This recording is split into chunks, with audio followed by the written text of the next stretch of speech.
Here in Texas, we can pretty much ride year-round, but in many parts of the country, you may have to store your motorcycle for weeks or months at a time. Well, what are you supposed to do? How are you supposed to get your bike winterized and ready for storage? Well, that's what we're going to talk about today, and it's coming up right now.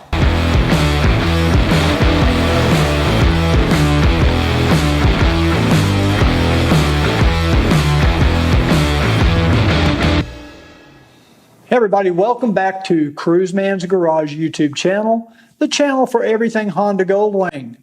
If you love motorcycles, you love the Goldwing, you're in the right place. I'm Cruiseman, and today we're going to talk about how to winterize your Goldwing for those winter months, how to put it up in storage and what you need to do before you store it away. Now, most of, if not all of this information will apply to any motorcycle. It's not just the Goldwing. So regardless of what you ride, I think this information is going to be helpful to you. And if you own multiple motorcycles, you can still apply these same principles to whatever motorcycle you're going to be storing during the wintertime. You want to make sure before you store the motorcycle that you've completely filled it up with gasoline. You want good, fresh, clean fuel in the gas tank, and you want to fill it up as full as you can get it. Now, if you have the option to find ethanol-free gas, that's even better. In fact, before you store the bike, you might want to run it as low as you can in the fuel tank and then completely fill it with ethanol-free. In fact, you may even want to take one of these little 1-gallon gasoline containers with you when you fill up for the end of the season, so that when you get home and you put the bike on the center stand, you can top it off with fuel from that little tank. Now, the reason you want to make sure you have a tank full of gasoline is because when you have airspace in the gas tank, there's the likelihood that moisture is going to form from condensation. To make matters even worse, ethanol in gasoline will attract moisture from the air.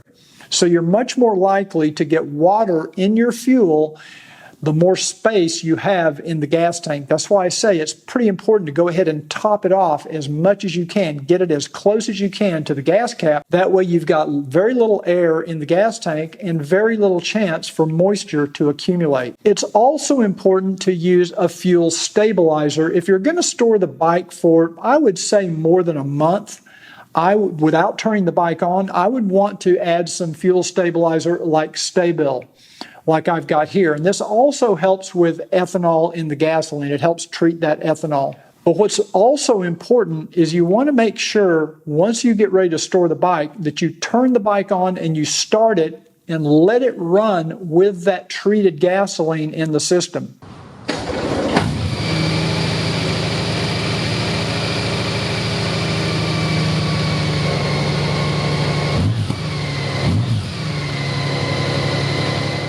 So that treatment works its way through the injection system or your carburetor and all the way through the whole engine.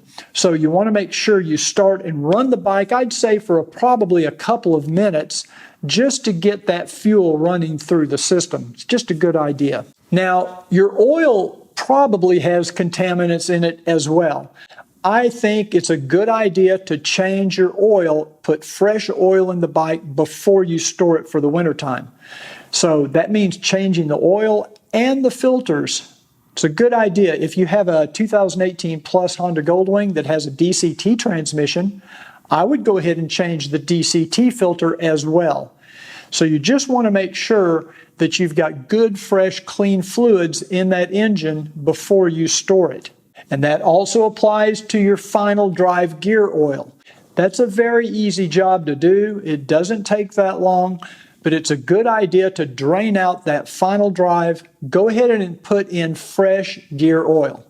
Now, I know I'm telling you about a lot of things that if you took your bike to a dealer, you might have to pay several $100s to have these things done. But you don't necessarily have to do that. You can do these jobs yourself at home with pretty simple tools. Now, if you're not really mechanically inclined or you don't already know how to do these things, I just happen to have a set of videos that will walk you through step by step how to do all the things I'm telling you that are necessary. So you can check out those maintenance videos at cruisemansgarage.com. I have one set for the 2001 to 2017 Goldwing and F6B, and another set for the 2018 plus, actually now 2018 to 2020 Goldwing and Goldwing Tour models. It's also important before you store the bike for the bike to be clean. You don't want to put the bike in storage with a bunch of dust and dirt and bird poop and tar on the paint or on the chrome. It's a really smart thing to do to go ahead and give the bike a good wash.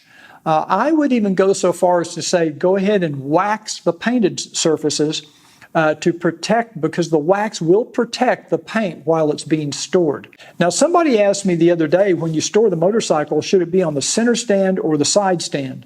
It may not matter, but I prefer to put it on the center stand. And the reason is because if you're storing the bike for a long period of time, say a couple of months, having the bike sitting at an angle with the pressure on the tires or on the sidewall of the tires might not be too good, especially if your temperatures get really low. So I think it's probably better to go ahead and put the bike on the center stand. So let's talk about the battery. This is a very important part of storing your motorcycle, because you don't want to go out in the springtime to ride your bike and the battery be dead. And then you got to buy a new battery or do whatever you got to do. So what you want to make sure you do, if you're going to store your motorcycle for any length of time, I would say more than 10 days or 2 weeks, you need to have that battery connected to a battery maintainer. And something like a battery tender from Deltran, that's what I've always used. I've been using them for probably 10 years, and they've always been extremely reliable. I've never had a problem with a battery tender product. And that means you should install, if you haven't already, install an SAE connector to your battery terminals. Very simple to install, and it gives you like a little pigtail connector where you can just plug the battery tender in to maintain the battery while the bike's not running. Now, you should always make sure you disconnect it before you start the motorcycle, but that's really all you have to do. Now, if you're in an environment with really extreme temperatures, I would say below 20 degrees Fahrenheit, or even 0 degrees Fahrenheit, if you're really getting in those really, really cold areas, you may want to consider removing the battery from the motorcycle, taking it into your house, somewhere that's climate controlled, and hooking up the battery tender to it there. I don't think it's a good idea to leave a battery on a motorcycle if it's going to get down underneath, I'd say 20 degrees Fahrenheit for any period of time. If it's just a few days, it's not a problem. But for 2 weeks, a month, 6 months, 3 months, whatever, I would go ahead and pull that battery, take it indoors, and then put the battery tender on it there. Now, if your motorcycle has 15,000 miles or more since you've done your brake fluids, it's probably a good idea to go ahead and flush and bleed the brake system as well. Again, you have moisture and contaminants in that fluid. Do you really want that sitting there all year long, especially in sub-freezing temperatures? If there's moisture in the brake fluid, you don't want that. So go ahead and flush and bleed the brakes. Again, my maintenance videos will show you how to do this, and it's something that anybody can do. You don't have to pay the dealer hundreds of dollars in labor to do some of these things. So I would flush and bleed the brakes. It's just a good idea. Now, if you're at the point where you need new radiator coolant, usually I'd say 30,000 miles or at least maybe 2 years, it might not be a bad idea to go ahead and do that as well before you store the bike. Just never hurts. Fresh fluids never hurt a motorcycle, so it's always a good idea. Now, one more thing a lot of people don't think about is covering the ends of your tailpipes or your mufflers. I like to use blue painter's tape just because it's handy. I have it. It's relatively cheap. And you say, why the heck would you want to cover up the ends of the mufflers? Well, believe it or not, there's little critters that can get up in there like mice, and they will look for a place to build a nest. And yes, I have seen it happen. Mice can get up inside your exhaust system and actually build a nest. So you want to cover the ends of those mufflers with some blue painter's tape. And then what I do to remind myself so I don't start the motorcycle with that tape on the mufflers, I'll put a little piece of tape over the ignition and over the kill switch so that it gets my attention next spring so that I remember to remove the blue painter's tape on the mufflers. Now, if you have a 2018 Plus Goldwing or any newer motorcycle that has a smart key system, it's a good idea to go ahead and turn off that key during the winter months. There's no reason for you to drain the smart key battery while your bike's being stored. So, you go out in the spring and all of a sudden your saddlebags won't open or you can't do anything. It's because your smart key died. So go ahead and turn that smart key off. Now, one more tip is to take care of the seat. Your seat is typically made from vinyl. If it's a factory seat, it'll be a vinyl seat. And I would use a product like Lexol vinyl conditioner to kind of condition the vinyl before I store it for the wintertime. That way you don't have as much worry about damage to the vinyl or cracking or getting dry in the dry winter air. So go ahead and get a bottle of Lexol vinyl conditioner, or any good vinyl conditioner will work. And I'm going to put all of these products I'm talking about, I'll put links in the description of this video. And I have them under the maintenance section on my Amazon store if you like buying through Amazon. But most of these things you can find at Walmart or any auto parts store. And again, if you're storing the motorcycle for an extremely long period of time in very, very cold weather, you might want to consider removing the seat, taking it indoors, because cold, dry air is really hard on vinyl. Now, the last thing is basically you're ready to store the bike. All you need to do is put a bike cover on it. I'd cover it. You could cover it with blankets. You could cover it with plastic. I use a bike cover from UltraGuard that I have that's it's a half cover. It doesn't cover the entire motorcycle. If you're storing your motorcycle in a garage in a relatively climate-controlled condition, then a half bike cover is fine.